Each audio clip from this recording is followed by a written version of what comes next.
Hello, my name is Jasmine Jernigan. Today I'm going to go over the cats and can concept and kind of compare and contrast it to the Frederick Taylor concept.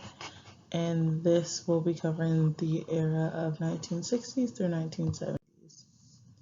Again, a brief overview. I'm going to go over the concepts really quick. I'm just kind of a brief overview and then give my views on how it's still applied today, what has changed, what still needs to be changed, and then the closing and references. So first, I kind of want to give a brief overview. The cats and can developed or theorized around 1966. That's more on the open system theory about inputs equal your process, which produce your outputs. And then I'll kind of go over that more whenever I'm going over the views slide, and then a lot of interdependence, kind of that this subsection or this subsystem connects to that subsystem to meet the overall goal. As for Frederick Taylor in the 1912s, created that scientific management. Basically, there's only one way. This is the way that it's going to work, no matter the environment, no matter the employee engagement, no matter what other factors are factored in. This is the method that has to be created. And so he figured this would produce the most efficiency, basically the most efficiency in utilization.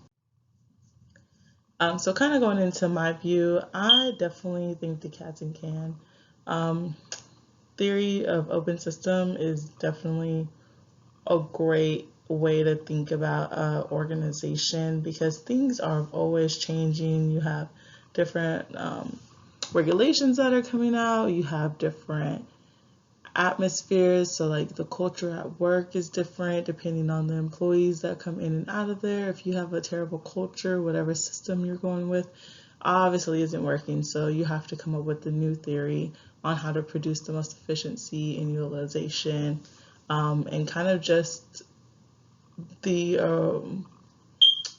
basically the motivation for your employee to want to come to work, to want to do the work, to want to succeed at the work that they do. And so that better relates, again, to the environment, to the engagement of employees, rather than the one best way. It wasn't applying to how people thinking nowadays. Now it's out of the box. There's a lot of things to take into account whenever you're creating an organization and flowing through a system. Sometimes things work for a short period of time, or sometimes it works for a long period of time. Again, the factors that go into the overall goal are just constantly changing. So that's why I think this open system theory was great. And the example that I have today is Black Walnut. It's this cafe that's here in Allen, Texas, and it is phenomenal. Literally, I've went there one time, and ever since that one time I went, this is just like my spot. This is just my Sunday chill spot. I just go here for breakfast. Well, technically, I can go here at any time of the day, but breakfast is my favorite to go to. They serve it all day, but I like to go there, lunch, dinner, anything. um, and so kind of their system, they're more on the cats and cans system. So when I first started going there, the initial time I first went, they had these buzzers. So you would order your food. There's a menu when you first walk in. They have a line. You go to the counter, you order your food. They give you a buzzer in exchange after they take your order. They give you your cup right then and there so that you can go to your soft drinks machine. You sit down, and when your buzzer went off, you would literally go to the same counter that you ordered the food. Or when you ordered your food, you'll go to the same counter, give them the buzzer, and they'll give you your food in exchange, and you will go sit back down and enjoy your meal. They'll clean the table, you go home. But now recently, I want to say this happened about maybe a month or two ago. Literally, I was just there last Sunday, so I know the system is different now, but I think they changed it about 2 months ago. So now what they do, same first input. They have the people there, they have the menus up front, you get in line, and then the process, they take your order, they give you the buzzer. But now, instead of you coming to them, they come to you. So when your buzzer goes off, you'll know that they're on their way to bring you your food. And in exchange, they'll give you your food in exchange for the buzzer.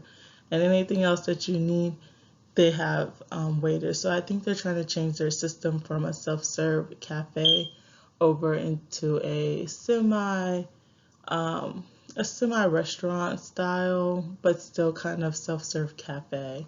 So I definitely think it's different right now. I don't know if I'm yay or nay on it yet, but I definitely can tell that the organization is working on how they can better satisfy their customers and have a bigger turnout. So that's kind of my theories or my views on the theories of Cats and Can compared to Frederick Taylor.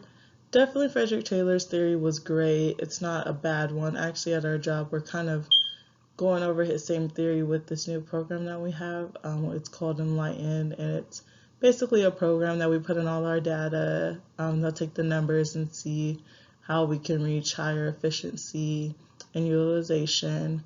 But we also are cutting back, well, not cutting back, but we're also kind of reverting back to Cats and Can, where we're trying to figure out the best way to be efficient and also still keep the same culture that we have, because there's definitely a culture at my job where more outgoing, we're more fun, nobody's really uptight. We just would like to get the job done also, but in a fun manner. So definitely something to think about. Every time I read one of these theories, it gets really interesting about how I compare it back to my job or jobs that I've worked in the past. So thank you so much for listening, and I hope you have a wonderful day.